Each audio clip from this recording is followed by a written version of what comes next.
तो भाई कैसे हो आप सब। आज अपना ब्रह्मचर्य का 51वां दिन और आज हम जानेंगे कि हमें सर्दियों में अपना मॉर्निंग रूटीन किस तरीके का रखना चाहिए।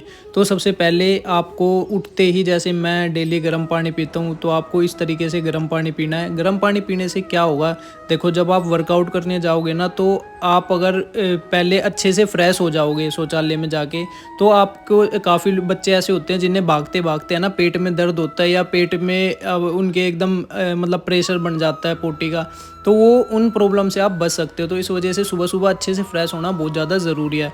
फिर आपको प्री वर्कआउट मील में अपना एक सेब खाना है। अगर सेब नहीं है तो अपना केले भी खा सकते हो या फिर खजूर भी खा के आप जा सकते हो पार्क में रनिंग करने। रनिंग आपको हल्की हल्की करनी होती है बिल्कुल स्टार्टिंग में। जैसे मैंने तो आज अपना संडे शेड्यूल है, तो हम तो इंडोरेंस रनिंग करते हैं आज की।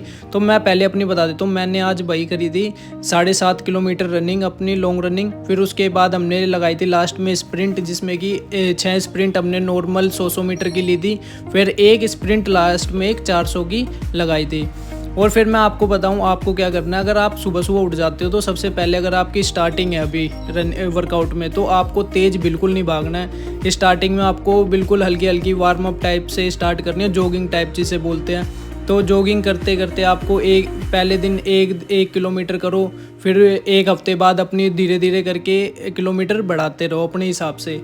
और रनिंग के साथ साथ एक चीज़ और ध्यान रखनी है, आपको है ना फुल कपड़े पहन कर ही रनिंग करनी है। ये कोशिश मत करना कि कभी आप सोचोगे सैंडो में आप रनिंग करो। अगर सैंडो में रनिंग करोगे तो आपके लिए बहुत ज़्यादा वो प्रॉब्लम बन सकती है। तो इस वजह से कोशिश करना कि अपने पूरे कपड़े पहन कर ही आप रनिंग करो, जैसे ट्रैक सूट पहन कर।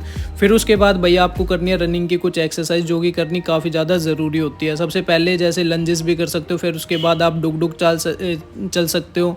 फिर इसके बाद आप कुछ जंप की एक्सरसाइज होती है उसकी प्रैक्टिस कर सकते हो, लॉन्ग जंप की। जैसे इसमें एक जगह खड़े होके इस तरीके से कूदना होता है जितना भी आप अपना बेस्ट दे पाओ। इसमें कोई ओड नहीं करनी किसी की कि भाई वो 9 फीट जा रहा है तो मैं 10 फीट जाऊँगा, तो ऐसा कुछ नहीं करना है। या आपको 5-6 बार ट्राई करनी है जैसे अभी मैं कर रहा हूँ, और फिर आपको यही चीज़ रिपीट करने के बाद अपनी करनी है फिर नेक्स्ट एक्सरसाइज। नेक्स्ट में आपको करनी है भाई हनुमान दंड। हनुमान दंड आपके लिए इतनी ज़्यादा बेनिफिट है ना, बहुत ज़्यादा।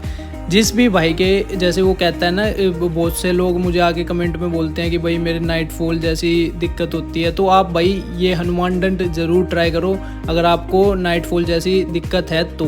फिर उसके बाद आप सपाटे भी लगा सकते हो। सपाटे आपको अपने हिसाब से लगाने हैं, जैसे मैं तो पूरे खड़े हो जाता हूँ, आगे पीछे पैर करता हूँ। अगर आपकी अभी स्टार्टिंग है तो आप धीरे धीरे भी, मतलब स्टार्टिंग में 20-20 करके भी स्टार्ट कर सकते हो। और ज़रूरी नहीं है कि आप पूरा खड़े हो पाओ, अगर हाफ भी लग रहे हैं आपके तो भी ठीक है। और अगर किसी से सपाटे नहीं लगते तो वो नॉर्मली दंड भी लगा सकता है। फिर भाई उसके बाद ये थी मेरी आज की बॉडी कंडीशन, जो कि अगर आप डेली ये रूटीन फॉलो करोगे तो आपकी मेरे से भी अच्छी कंडीशन बन जाएगी बॉडी की। और भाई देखो, ये पावर होती है ब्रह्मचर्य की। यहाँ पे जितने भी लोग थे ना, वो 3-3 4-4 जोड़ी कपड़े पहन कर आए हुए थे, क्योंकि भाई ठंडी इतनी थी। दिसंबर का महीना चल रहा है, आपको पता है मौसम किस हिसाब का रहता है। लेकिन यहाँ पे तुम्हारा भाई पूरा एकदम शेड्यूल फॉलो कर रहा है ब्रह्मचर्य का, इसलिए भाई मुझे कसम से बिल्कुल भी सर्दी नहीं लगती और मैं अभी भी ठंडे पानी से ही नहाता हूँ। फिर चलो ये तो रही मेरी बात। फिर मैं आपको बताता हूँ कि उसके बाद वर्कआउट के बाद है ना, आपको योगा ज़रूर करनी है भाई। किसी भी आप ना बेशक एक बारी में अपना वर्कआउट थोड़ा हल्का कर लो, लेकिन जो योगा है वो आपको ज़रूर करनी है। योगा में मैं आपको बताता हूँ कि अगर आपको ना अपने हाथों में स्ट्रेंथ पावर चाहिए ना, जैसे बैलेंसिंग हो जाए और आपके जो हाथों की कटिंग है, शोल्डर की कटिंग है, थोड़ी और अच्छी हो जाए, तो आपको ये 3-4 योग आसन है जो कि करने काफ़ी ज़्यादा ज़रूरी है। सबसे पहले तो आपको वही सूर्य नमस्कार करना है, जैसा कि अभी इससे पहले वाली क्लिप में आपने देखा। फिर उसके बाद आपको ये बकासन करना है। बकासन आप 3 से 4 बार रिपीट कर सकते हो 30-30 सेकंड होल्ड करने के बाद। फिर आपको ये मयूरासन करना है। मयूरासन भी आपको सेम सेट और सेम रेपिटेशन रखनी है अपनी। फिर उसके बाद आपको करना है चक्रासन। चक्रासन करना बहुत ज़्यादा ईजी है, आप लेट के भी कर सकते हो, अगर खड़े खड़े बन जाते हो तो भी बहुत अच्छी बात है। और फिर चक्रासन के बाद आपको करनी है हैंड बैलेंस की प्रैक्टिस। अगर आप हैंड बैलेंस बिना दीवार के सहारे से कर पाते हो तो भाई बहुत ही अच्छी बात है। और अगर आप से हैंड बैलेंस अभी नहीं होता है और स्टार्टिंग है आपकी, तो आप दीवार के सहारे से भी ये कर सकते हो या अपने पीछे किसी की हेल्प से कर सकते हो हैंड बैलेंस। फिर हैंड बैलेंस प्रैक्टिस के बाद आपको करने हैं कुछ प्राणायाम, जैसे कि अनुलोम विलोम कर सकते हो, और अनुलोम विलोम के कितने बेनिफिट है वो मैंने आपको पिछली वीडियो में बता रखा है। फिर उसके बाद आप कपालभाति भी कर सकते हो, ये इसके भी मैंने पहले वीडियो में बेनिफिट बता रखे हैं। और मेडिटेशन, भाई मेडिटेशन को तो आपको करनी ही करनी है, बेशक आप कुछ करो या ना करो, मेडिटेशन आपको ज़रूर करनी है। मेडिटेशन के बाद फिर आपको आना है सीधा घर पे, और घर पे आते ही सबसे पहला काम आपको करना है क्या, आपको इस तरीके से आंवले के 2 टुकड़े लेने हैं और इन्हें खाना है। इससे क्या होगा कि आप सर्दी से बचे रहोगे। और जैसे अभी आप देख रहे थे ना, मैं वहाँ पे पार्क में कपड़े उतार के पोज कर रहा था, तो यही रीज़न है कि भाई आंवला मैं डेली खाता हूँ, और इस वजह से ही मुझे सर्दी जुकाम जैसी बीमारी नहीं होती सर्दी में। आधे घंटे से ज़्यादा हो गया है, अब बनाते हैं अपने लिए बनाना शेक। बनाना शेक में हर रोज़ की तरह सेम रखना है, जैसे बनाना, फिर उसके बाद ड्राई फ्रूट के बाद अपने मतलब गाय का दूध, हर रोज़ की तरह सेम है, कुछ भी अलग से ऐड नहीं करना उसके अलावा। और फिर जब आप बनाना शेक पियोगे तो कम से कम नेक्स्ट मील में आपको 2 से ढाई घंटे या 3 घंटे का गैप रखना ही रखना है। आपके घर पे जो भी बनाओ आप वो आराम से खाओ, और कोशिश करना कि कम नमक मिर्च या कम लहसुन प्याज वाली चीज़ें ही खा पाओ। और फिर उसके बाद भाई लास्ट में खाने के साथ आपको सलाद ऐड ज़रूर करनी है। रात के बज रहे हैं अब 9, और अब मैं आपको बताऊं, जब आप सुबह मॉर्निंग में वर्कआउट करोगे तो रात के टाइम आपके बहुत ज़्यादा दर्द होगा, और अगर स्टार्टिंग है अभी आपकी तो शायद आपको अच्छे से नींद भी ना आए। तो मैं कुछ ऐसी चीज़ बताता हूँ जो कि अगर आप रात में दूध में डालकर पियोगे तो आपको नींद अच्छी आ जाएगी, और जो शरीर की थकान है वो भी सारी ख़त्म हो जाएगी।